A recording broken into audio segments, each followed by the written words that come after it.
आज बनाएंगे French beans की बहुत ही चटपटी, सिंपल और आसान तरीके से बनने वाली सब्जी, वो भी बिल्कुल कम समय में। इस तरीके से आप बीन्स की सब्जी बनाओगे तो घर वालों को बहुत ही ज्यादा पसंद आने वाली है। तो बिना किसी देरी के चलिए इस फ्रेंच बीन्स की सब्जी को बनाने की शुरुआत करते हैं दोस्तों। हेलो दोस्तों, मेरा नाम है जॉन और आप देख रहे हैं मेरा चैनल जॉन्स किचन। तो चलिए लेट्स गो।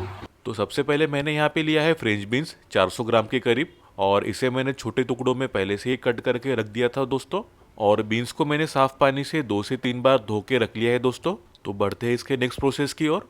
एक हेवी बॉटम वाली कढ़ाई लेंगे या कोई भी बर्तन, और इसमें मैं डाल रहा हूँ 3 से 4 टेबलस्पून कुकिंग ऑयल। ऑयल की मात्रा आप अपने हिसाब से कम या ज़्यादा कर सकते हो। ऑयल एक बार गर्म हो जाए फिर इसमें हम डालने वाले हैं राई यानी कि मस्टर्ड सीड्स 3/4 चम्मच। राई एक बार तड़क जाए फिर इसके बाद हम डालने वाले हैं साबुत जीरा 3/4 से 1 चम्मच के करीब। अब इसके बाद हम डालने वाले हैं यहाँ पे प्याज। तो यहाँ पे मैंने एक मीडियम प्याज को इस तरीके से स्लाइस करके डाल रहा हूँ दोस्तों। अब मिला लेंगे हम प्याज को चम्मच की मदद से और प्याज को पका लेंगे जब तक कि प्याज अपने हल्के सॉफ्ट नहीं हो जाते या इनका कलर चेंज नहीं हो जाता तब तक। प्याज का कलर चेंज होने के बाद इसमें हम डालने वाले हैं अदरक और लहसुन का पेस्ट 2 बड़े चम्मच। अब मिला लेंगे हम चम्मच की मदद से और एक बार दोस्तों, कुछ 1 मिनट के लिए। गैस की फ्लेम को हम स्लो में ही रखेंगे दोस्तों।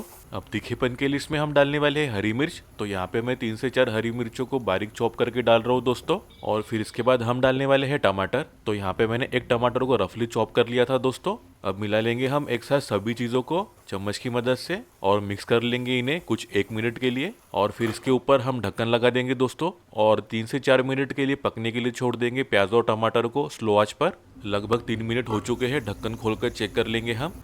तो टमाटर और प्याज अपने अच्छी तरीके से सॉफ्ट हो चुके हैं दोस्तों। अब सूखे मसालों में सबसे पहले हम डालने वाले हैं लाल मिर्च पाउडर 1 से 1.5 चम्मच के करीब। और फिर इसके बाद हम डालेंगे हल्दी पाउडर 1/4 से आधा चम्मच। अब डालेंगे हम धनिया पाउडर 3/4 से 1 चम्मच। और फिर इसके बाद डालेंगे भुना जीरा पाउडर आधा चम्मच के करीब। अब इसमें मैं डाल रहा हूँ सोट का पाउडर यानी कि ड्राई जिंजर पाउडर आधा से 3/4 चम्मच। इससे बहुत ही अच्छा फ्लेवर आता है दोस्तों। अब एक बार मिला लेंगे सभी सूखे मसालों को एक साथ हम चम्मच की मदद से और मिक्स कर लेंगे अच्छी तरीके से हम। अब इसके बाद हमने जो बीन्स काट के रखे थे वो इस मसाले के अंदर डाल देंगे हम आराम आराम से। अब बीन्स को हम मसालों के साथ में मिक्स कर लेंगे दोस्तों अच्छी तरीके से चम्मच की मदद से। और इसी तरीके से हम लगातार चलाते रहेंगे कुछ 1 से 2 मिनट के लिए जब तक कि अपना मसाला बीन्स में अच्छी तरीके से घुल मिल नहीं जाता तब तक। और फिर इसके बाद मैं इसमें ऐड करने वाला हूँ 1 कप के करीब पानी। एक बार और मिला लेंगे हम अच्छी तरीके से चम्मच की मदद से और मिक्स कर लेंगे सभी चीज़ों को हम। और फिर इसके बाद हम डालेंगे नमक। तो नमक आप अपने स्वाद के अनुसार डाल सकते हो, कम या ज़्यादा। मिला लेंगे एक बार और अच्छी तरीके से चम्मच की मदद से हम। अब इसके ऊपर हम ढक्कन रख देंगे और बीन्स को पकने के लिए छोड़ देंगे कुछ 4 से 5 मिनट के लिए स्लो मीडियम आंच पर दोस्तों। अब 4 से 5 मिनट हो चुके हैं, एक बार ढक्कन खोलकर चेक कर लेंगे हम। तो देख सकते हो बीन्स अपने बढ़िया तरीके से पक चुकी है। अब इसमें हम डालेंगे गरम मसाला पाउडर आधा से 3/4 चम्मच। और आखिरी में इसमें जाएगा बारीक कटा हुआ मिस्टर हरा धनिया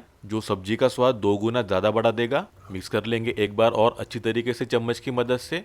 और बस कुछ ही मिनटों में अपनी ये फ्रेंच बीन्स की बहुत ही जबरदस्त और डिलीशियस सब्जी बनके रेडी हो चुकी है दोस्तों, वो भी कम समय में और झटपट तरीके से। तो जल्दी से आज ये सुपर टेस्टी बीन्स की सब्जी बनाओ और मुझको कमेंट करके जरूर बताना आपको ये रेसिपी कैसी लगी। वीडियो अच्छी लगी हो तो प्लीज एक प्यारा सा लाइक जरूर कर देना। अपने दोस्तों और रिश्तेदारों के साथ ये रेसिपी को जरूर शेयर करो और ऐसे बेहतरीन रेसिपीज के लिए मेरे चैनल को सब्सक्राइब जरूर कर लेना। बेल आइकन को दबाना बिल्कुल मत भूलना, इससे आपको मेरी हर वीडियो की नोटिफिकेशन मिलती रहेगी। और ऐसे बेहतरीन रेसिपीज के लिए मेरे ये वीडियोस को भी क्लिक करना बिल्कुल मत भूलिए। तो मिलते हैं एक नई रेसिपी के साथ, तब तक अपना ख्याल रखना। Bye, thank you.